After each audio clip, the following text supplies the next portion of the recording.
The Indian Prime Minister Modi took advice and danced and sang in Israel for the benefit of the US President.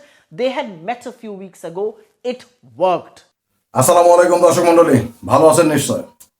আজকে এমন একটা content করতে বসলাম, আসলে এই কন্টেন্টটা আমি করতে চেয়েছিলাম না। এই কন্টেন্টটা করা উচিত ছিল আরও কয়েকদিন আগে। কন্টেন্টটা হচ্ছে আপনার এই যে অ্যাবস্টেইন ফাইলে মোদিজি সম্পর্কে কি বলা হয়েছে। দর্শক মণ্ডলী, এই কয়েকদিনে প্রচুর পরিমাণে ফোন পেয়েছি, প্রচুর পরিমাণে অনুরোধ পেয়েছি এই কন্টেন্টটা করার জন্য। আসলে মোদিজি সম্পর্কে অ্যাবস্টেইন ফাইলে কি বলা হয়েছে, আসলে কি মোদিজি নেচেছেন গেয়েছেন, মানে মোদিজি কি আপনার ইসরায়েলে গিয়ে নাচ গান করছেন? ভাই বলেন তো, এই টাইপের কোশ্চেন করলে আপনি উত্তর দেবেন কি? একজন দেশের প্রাইম মিনিস্টার, তাও ইন্ডিয়ার মতো একটা বড় দেশের প্রাইম মিনিস্টার, সে আপনার ইসরায়েলে গিয়ে কেন নাচ গান করবে? বলা হচ্ছে যে আপনার ডোনাল্ড ট্রাম্পের মনোরঞ্জনের জন্য নাকি সে নাচ গান পর্যন্ত করেছে, ডোনাল্ড ট্রাম্পকে ম্যানেজ করার নিমিত্তে আর কি। এই টাইপের কথা বলা হচ্ছে যে মেইলে নাকি এই নাচ গানের কথাটা উল্লেখ আছে দর্শক মণ্ডলী। এবং তারা শুধু তাই নয়, তারা ইন্ডিয়ান বেশ কিছু চ্যানেল তাদের রেফারেন্স দিচ্ছে, প্লাস আপনার মনে করেন ইন্ডিয়ার বিরোধী দল কংগ্রেসের রেফারেন্স দিয়েও আপনার তারা এই একই রকমের কথা জিজ্ঞেস করতেছে। এর মধ্যে দর্শক মণ্ডলী, আপনারা তো সকলেই জানেন বাংলাদেশে মোদিজি বিরোধী একটা সেন্টিমেন্ট আছে, আবার মোদিজির পক্ষের সেন্টিমেন্টও আছে। যারা মোদিজির পক্ষের সেন্টিমেন্ট ধারণ করে তারা হয়তো তেমন কিছু বলতেছে না, কিন্তু যারা মোদিজির বিরোধী সেন্টিমেন্ট ধারণ করে তারা তো এই বিষয়টা নিয়ে তারা নিজেরাই নাচ গান করতেছে।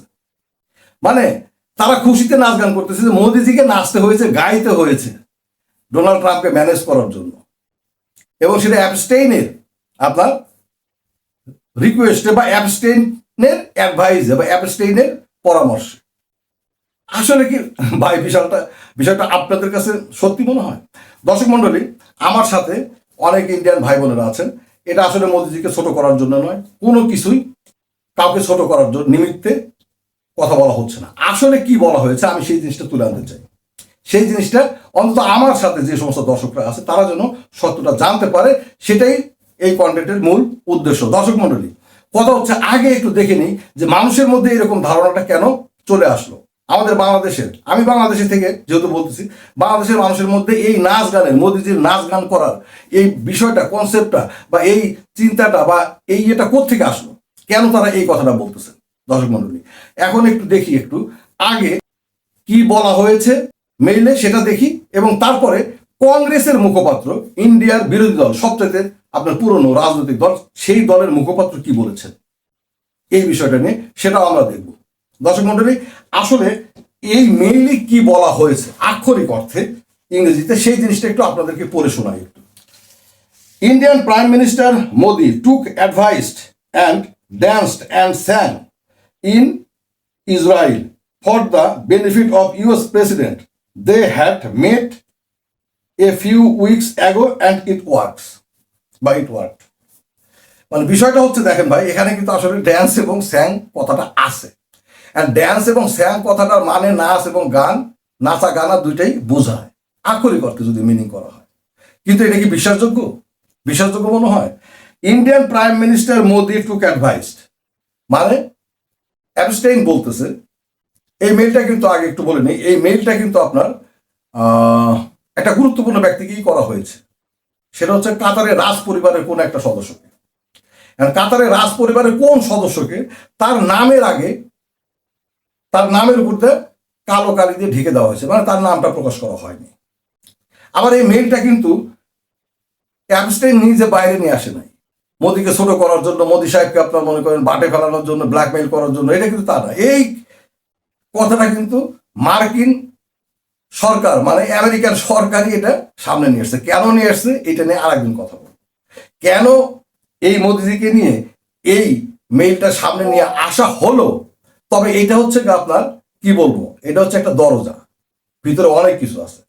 যারা একবার অ্যাবস্টেইনের সাথে সম্পর্কে জড়িয়েছে তাদের অনেক কাহিনী আছে। কেউই একবার বা দুইবার সেখানে গিয়ে রক্ষা পায় নাই। দ্বিতীয়ত হচ্ছে তার সাথে সম্পর্ক থাকলে বা তার সাথে যোগাযোগ থাকলে সে তার হাত থেকে রক্ষা পায় নাই, এবং সে তাকে যেভাবে এন্টারটেইন করছে সেই সমস্ত প্রমাণাদি আছে। সে এই প্রমাণগুলো রাখতো, কার পরামর্শে রাখতো, কেন রাখতো, এটা নিয়ে ভাই আমি আমার একটা অ্যাবস্টেইনকে নিয়ে একটা কন্টেন্ট করেছি, আপনারা সেটা দেখবেন। সে আসলে কার পরামর্শে, কাদের পরামর্শে এটা করতো, কেন করতো, সে আসলে নিজের ব্যক্তি স্বার্থে করতো, নাকি সে একটা বৃহত্তর গোষ্ঠীর স্বার্থে করতো, নাকি কোনো দেশের স্বার্থে করতো, এই বিষয়টা আমার ওই কন্টেন্টের মধ্যে পাবেন। তো কথা হচ্ছে যে তিনি এগুলো রেখে দিয়েছেন। এখন এই মেইলটা প্রকাশ করে সম্ভবত মোদিজিকে একটা সিগন্যাল দেওয়া হয়েছে। নেক্সট আসতেছে এটা হচ্ছে কি বলে ট্রায়াল আর কি। ওই যে সিনেমা পাবলিশ করার আগে সিনেমার একটা ক্লিপ গণমাধ্যমে চলে আসে না, যেটা দেখে মানুষ সিনেমার প্রতি আগ্রহী হয়, জিনিসটা হচ্ছে এইটা। এই কারণে সম্ভবত মোদিজি আর কি, যাই হোক এটা নিয়ে পরে আসবো আর কি, ঠিক আছে। তিনি হয়তো ভয় পেয়ে গেছেন। অনেকেই বলে থাকেন যে আজকেও আমাকে একজন বলছে ভাই আর একটা কন্টেন্ট করেন একটু প্লিজ, মোদিজি কেন নাকে খত দেয়া ইন্ডিয়া, অর্থাৎ ইন্ডিয়া বা মোদিজি কেন নাকে খত দিয়ে আমেরিকার সাথে এইভাবে চুক্তি করতেছে। এতদিন ভরা, 1 বছর ভরা আমরা দেখলাম যে ট্রাম্পের সাথে তিনি দর কষাকষি করে যাচ্ছিলেন, বা ট্রাম্পের যে সমস্ত অনৈতিক দাবি দাওয়াগুলো তারা মানবেন না, তারা এক গোয়ামি করে দাঁড়িয়েছিলেন। আমরা অনেকেই ভাবছিলাম যে হয়তো ডোনাল্ড ট্রাম্প ভারতে এবার ধরা খাবে আর কি, ঠিক আছে, ভারতকে ম্যানেজ করতে পারবে না। কিন্তু এখন তো গণেশ উল্টে গেল। কেন গেল ভাই, এই জিনিসটা একটু সামনে নিয়ে এসে একটা কন্টেন্ট করেন। এটা নিয়ে অবশ্য আমার কন্টেন্ট করার ইচ্ছা আছে। এই নেক্সট কন্টেন্ট ইনশাল্লাহ এটা নিয়ে করবো আর কি। এখন কথা হচ্ছে যে এখানে ইন্ডিয়ান প্রাইম মিনিস্টার মোদি টুক অ্যাডভাইসড, কার কাছ থেকে নিয়েছিল এই অ্যাডভাইসটা নিয়েছিল হচ্ছে অ্যাবস্টেইনের কাছ থেকে। অ্যাবস্টেইন নিজে কাতারের রাজ পরিবারের এক গুরুত্বপূর্ণ ব্যক্তিকে, সে যদি গুরুত্বপূর্ণ ব্যক্তি না হইতো তাহলে তার নামটা কালো কালি দিয়ে ঢেকে দেওয়া হতো না। তার মানে গুরুত্বপূর্ণ ব্যক্তিকে যেহেতু তিনি মেইলে এই কথাটা বলতেছেন, তার মানে এই কথা সত্যতা আছে। যতই ইন্ডিয়ান আপনার সরকারের পক্ষ থেকে বলা হয়েছে একটা শাস্তিযোগ্য বা একটা শাস্তি পাওয়া লোক সে আবল তাবল কি বললো আর সেটা আপনারা সকলেই বিশ্বাস করবেন, বিষয়টা তা না। সে আসলে এটা উদ্দেশ্য প্রণোদিত ভাবে হয়তো বলেছে।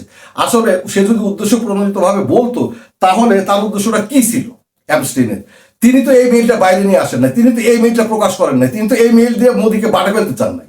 তিনি ঘটনাক্রমে কাতারের রাজ পরিবারের একটা সদস্যকে তিনি হয়তো মোদিজি সম্পর্কে এই কয়েকটা কথা বলেছেন, যে সে আমার অ্যাডভাইস নিয়েছিল, আমার পরামর্শে সে ইসরায়েলে সফরে গিয়েছিল। 2017 সালের কথা, 2017 ইসরায়েলে সফরে গিয়েছিল এবং সে সেখানে ডান্স অ্যান্ড স্যাং, নাচা গানা করছে, সেটা আমি বলবো না, এটার একটা ভাবার্থ আছে। সেই ভাবার্থ দিয়ে আমি আপনার এটার মিনিংটা, আমি একটা মিনিং সাজিয়েছি, সেই মিনিংটা আমি আপনাদেরকে জানাবো। কথা হচ্ছে যে ইউএস প্রেসিডেন্টের বেনিফিট এর জন্য সে এই কাজগুলো করছে এবং এটা কাজে লাগছিল। তো এই কথাটা যেহেতু সে এত গুরুত্বপূর্ণ একটা ব্যক্তিকে বলছে, অতএব সেখানে তো আউটফল কথা সে বলার কথা নয়, আবার মোদি একটা দেশের প্রাইম মিনিস্টার সম্পর্কে। অতএব কথা হচ্ছে যে মেইলটা মিথ্যা নয়। এখন এটা দ্বারা আসলে কি বোঝানো হয়েছে সেটা হচ্ছে কথা। যাই হোক, এখন কথা হচ্ছে দর্শক মন্ডলী, এই অ্যাবস্টেইনের সাথে মোদিজির সম্পর্কের বিষয়টি কিন্তু এটাই নতুন না। এর আগেও অ্যাবস্টেইনের সাথে একটা ঘটনাকে কেন্দ্র করে মোদিজিকে নিয়ে একটা বিতর্ক তৈরি হয়েছিল। সেটা হয়তো আমরা সকলেই জানি না, কারণ সেটা এত আলোড়ন তৈরি করে নাই। সেটা কিন্তু হচ্ছে এই মোদিজি অ্যাবস্টেইনকে মিডল ম্যান হিসেবে ধরেছিলেন কার সাথে সম্পর্ক করার জন্য, এই ডোনাল্ড ট্রাম্পের সাথে সম্পর্ক করার জন্য। ডোনাল্ড ট্রাম্পের সবচেয়ে কাছের মানুষ স্টিভ ব্যারন এটা নিয়ে একটা আমার কি আছে। স্টিভ ব্যারন উনি ডোনাল্ড ট্রাম্পের আসলে রাজনৈতিক উপদেষ্টা বলা যেতে পারে। মানে ডোনাল্ড ট্রাম্পের যে নির্বাচন সবকিছু উনি এক হাতে মানে ম্যানেজ করছেন আর কি। তাহলে কত কাছের মানুষ সেটা আপনি বুঝতেছেন।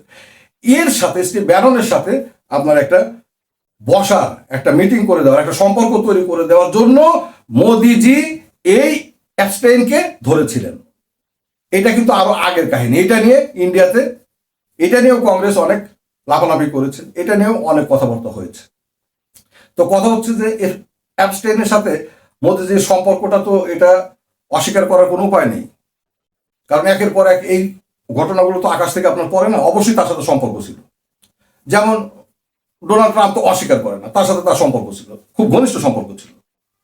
এখন কথা হচ্ছে মোদিজি অস্বীকার করে কোনো লাভ নাই, সম্পর্ক ছিল। এখন কথা হচ্ছে দর্শক মন্ডলী, এই বিষয়টা নিয়ে এইরকম এই যে নাচ গান করার বিষয়টা, এটা আসলে কতটুকু সত্য এই বিষয়টা নিয়ে একটু কথা বলি। আসেন, আপনার খোদ ইন্ডিয়ার বিরোধী দল কংগ্রেস কি বলে, কংগ্রেসের মুখপাত্র কি বলতেছে। আমরা কম বেশি সকলেই হিন্দি কিছুটা হলেও বুঝি তো, যেহেতু সিনেমা দেখি, দেখেন একটু শোনেন যে কংগ্রেসের মুখপাত্র আনুষ্ঠানিকভাবে তার দলের পক্ষ থেকে এই মেয়েটা সম্পর্কে কি বলতেছে, শোনেন একটু। ये कितना शर्मनाक है, इसका अंदाजा आप खुद लगाइएगा जो कुछ बातें मैं अगले कुछ मिनटों में कहने जा रही हूं। एप्स्टीन फाइल्स में अब भारत के प्रधानमंत्री नरेंद्र मोदी का नाम आ गया है। अमेरिका के सीरियल रेपिस्ट, बाल यौन शोषण के अपराधी, मानव तस्करी के अपराधी जेफरी एप्स्टीन ने 9 जुलाई 2017 को एक मेल में लिखा, the Indian prime minister Modi took advise and dance and sang in Israel for the benefit of the US president. They had met a few weeks ago. It worked. मतलब Epstein का साफ कहना है कि नरेंद्र मोदी ने मुझसे सलाह ली और अमेरिकी राष्ट्रपति के किसी फायदे के लिए इजराइल में जाकर नाचे और गाए और यह काम कर गया। कुछ तारीखें सुनिएगा। प्रधानमंत्री मोदी 4 से 6 जुलाई 2017 के बीच इजराइल के दौरे पर थे और एप्स्टीन ने यह मेल उसके ठीक 3 दिन बाद लिखा। इजराइल दौरे से पहले 25 से 26 जून 2017 में मोदी अमेरिकी राष्ट्रपति ट्रंप से मिलने अमेरिका गए थे। इन कड़ियों को जोड़िए तो समझ में आता है कि मोदी जून 2017 में अमेरिका गए, वहां एप्स्टीन की सलाह ली और इसके एक हफ्ते बाद 4 से 6 जुलाई वो इजराइल पहुंचे, जहां पर सलाह के मुताबिक वो नाचे गाए और उनका काम हो गया। मतलब साफ है कि प्रधानमंत्री मोदी का जेफरी एप्स्टीन के साथ एक गहरा और शायद पुराना नाता है जो भारत के लिए शर्मनाक है। भारत जो दुनिया में नैतिकता की, गरिमा की, प्रतिष्ठा की धुरी है, उसको आपने तार तार कर दिया और अब आप चुप नहीं रह सकते, आपको जवाब देना होगा कि जेफरी एप्स्टीन जैसे दुष्चरित्र और घिनौने आदमी से आपका रिश्ता कैसे है। आप ऐसे आदमी से किस बात की सलाह ले रहे थे? आप अमेरिकी राष्ट्रपति के कौन से फायदे के लिए इजराइल में नाच और गा रहे थे? और एप्स्टीन ने जो अंत में लिखा है, इट वर्कड, इसका क्या मतलब है? आपको इस बात का जवाब इसलिए देना पड़ेगा क्योंकि देश आपसे जवाब मांग रहा है। एक ऐसे व्यक्ति से आपका संबंध होना, जेफरी एप्स्टीन आपकी बातों का खुलासा कर रहा है, ऐसे व्यक्ति से आपका रिश्ता होना, यह कैसे मुमकिन है? हम तमाशबीन नहीं बने रह सकते, आप चुप नहीं रह सकते, आपको जवाब देना होगा। जेफरी एप्स्टीन से आपका क्या रिश्ता है? वो कौन सा काम हो गया आपका इजराइल में और आप क्यों नाचे गए थे इजराइल जाकर? আপনারা তো শুনলেন, যারা কিছুটা হলেও হিন্দি বোঝেন তারা আসলে কি বুঝতেছেন। ভাই আমি একটু হিন্দি কম বুঝি, আমি যদি কোনো হিন্দি সিনেমা দেখতে বসি, আমার ওয়াইফ বা স্ত্রী তাদের কাছ থেকে আমি জিজ্ঞাসা করি নি, ভাই এখানে কি বললো, এটা কি বললো, ওরা খুব বিরক্ত হয়। তা আমি যতটুকু তারপরেও বুঝতে পারলাম যে কংগ্রেস কিন্তু আসলে নাচ গানের কথাই বলতেছে। মোদিজি সেখানে নাচ গান করেছে, এই বিষয়টাই কিন্তু কংগ্রেস আপনার মনে করে চাউর করতেছে, প্রচার করতেছে। আদতে কি মোদি, আপনার মনে হয়, বিশ্বাস হয় যে মোদি আপনার একটা দেশের প্রাইম মিনিস্টার হয়ে আর একটা দেশের রাষ্ট্রপ্রধানকে ম্যানেজ করার জন্য সেখানে নাচ গান করবেন? আদতে বিষয়টা হচ্ছে মোদিজি কিন্তু ডোনাল্ড ট্রাম্পকে ম্যানেজ করার জন্য সব কিছু করেছে, সব চেষ্টাই করেছে এবং একসময় ম্যানেজ হয়েও গিয়েছিল। তারপরে সম্পর্ক যখন খারাপ হয় তখন এই মোদিজিকে ডোনাল্ড ট্রাম্প কিভাবে অপমান না করেছে, তাকে যেভাবে তাচ্ছিল্য করা হয়েছে, তাকে নিয়ে যেভাবে বিদ্রুপ করা হয়েছে, তাকে নিয়ে যেভাবে তাকে খেলার পাত্রে পরিণত করা হয়েছে। যখন যেটা মনে আসছে সেটাই মোদিজিকে নিয়ে বলা হয়েছে। আমি গালিগালাজের কথা বলতেছি না, গালি না, ইয়ার্কি, ঠাট্টা। মানুষ ঠাট্টা করে কাকে নিয়ে, ইয়ার্কি করে কাকে নিয়ে? মোদিজিকে নিয়ে। মানে ডোনাল্ড ট্রাম্প যা করেছে, ডোনাল্ড ট্রাম্প ইচ্ছাকৃতভাবে মোদিজিকে বিদ্রুপ করার জন্য, ঠাট্টা করার জন্য, ছোট করার জন্য করেছে। একের পর এক মোদিজি চুপচাপ ছিলেন, কোনো কিছুর উত্তর দেন নাই। এই মোদিজি ডোনাল্ড ট্রাম্পের সাথে সম্পর্ক করার জন্য কত কিছু না, তার নির্বাচনে প্রচারণায় কাজ করেছে, তাকে নিয়ে বড় বড় সমাবেশে তিনি ভারতীয়দের কাছ থেকে ভোট চেয়েছেন। এই যে ইসরায়েলে গিয়ে তাকে সন্তুষ্ট করার জন্য তার পক্ষে আমি কাজ করা বলবো, নাচ গানের কথা বলবো না, তার পক্ষে আপনার মনে করেন যে যাই হোক না কেন করেছেন এবং সেটা অ্যাবস্টেইন যেভাবে তাকে পরামর্শ দিয়েছিলেন সেভাবেই তিনি করেছেন। তো কথা হচ্ছে তারপরেও এই মোদিজি তাকে অনেক ছোট করে, এই ট্রাম্প তাকে অনেক ছোট করেছে। কিন্তু মোদিজি এই যে ট্যারিফ নিয়ে যে প্রবলেমটা তৈরি হলো, সেটা দেশের স্বার্থে হোক আর যে কোনো কারণে হোক, সে কিন্তু 1 বছর যাবৎ আপনার মোদিজির মানে এই ডোনাল্ড ট্রাম্পের সাথে কিন্তু একটা দর কষাকষির মধ্যে ছিলেন। তিনি কিন্তু ডোনাল্ড ট্রাম্পের এই অনৈতিক দাবিগুলো তিনি আপনার মানতে চাচ্ছিলেন না। কিন্তু হঠাৎ করে আজকে যে আমাকে যে ভাইটা মানে বলেছেন যে আপনি একটু এই বিষয়টা একটু খোঁজ খবর নিয়ে একটু বলেন তো, কেন মোদিজি এরকম ভাবে নাকে খত দিয়ে ডোনাল্ড ট্রাম্পের সাথে চুক্তি করতেছে? কেন ভারত নাকে খত দিয়ে বিনা শর্তে কেন আপনার আমেরিকার সাথে চুক্তি করতে যাচ্ছে এবং চুক্তিটা হচ্ছে একপাক্ষিক, যার প্রায় পুরো বেনিফিটটা পাবে হচ্ছে আমেরিকা, আর বরং ইন্ডিয়াকে অনেক কিছু স্যাক্রিফাইস করতে হবে। এরকম একটা চুক্তি হঠাৎ করে কেন করতেছে? দর্শক মন্ডলী, 1 বছর যাবত আপনি দর কষাকষি করলেন, 1 বছর চুপচাপ থাকলেন, এরপর হঠাৎ করে গণেশ উল্টে দিলেন কেন? মিস্টার মোদিজি, আপনাকেই আমি দর্শকদের মাধ্যমে জিজ্ঞেস করতে চাই, কেন, কি ঘটনা ঘটলো যা আপনি কোনো বিনা বাক্য ব্যয়ে সরাসরি ট্রাম্পের সাথে কথা বলে, ফোনে কথা বলে ট্রাম্পের সমস্ত শর্তগুলো মেনে নিয়ে চুক্তিতে আসলেন? দর্শক মন্ডলী, কন্টেন্ট বড় হয়ে যাচ্ছে, এটা নিয়ে যদি কথা বলি অনেক বড় হয়ে যাবে, কাজে এটা নিয়ে একটু আলাদা কন্টেন্ট করব। নেক্সট আগামীকাল বা আগামী পরশু সেই কন্টেন্টটা আসবে। মোদিজি কেন বিনা শর্তে ডোনাল্ড ট্রাম্পের সাথে চুক্তিতে গেলেন? ভারত কেন বিনা শর্তে আমেরিকার সাথে চুক্তিতে যাচ্ছে? ভালো থাকবেন দর্শক মন্ডলী। এই টাইপের কন্টেন্ট শোনার জন্য, দেখার জন্য এই চ্যানেলটা সাবস্ক্রাইব করে থাকবেন, আর অন্যকে শোনানোর জন্য, যদি ভালো লাগে অন্যকে শোনানোর জন্য একটু শেয়ার করবেন। এটা নতুন চ্যানেল, নতুনভাবে কথা বলতেছি, কাজেই কথা হচ্ছে যে চ্যানেলটা গ্রো করার জন্য পাশে দাঁড়ান। ভালো থাকবেন দর্শক মন্ডলী।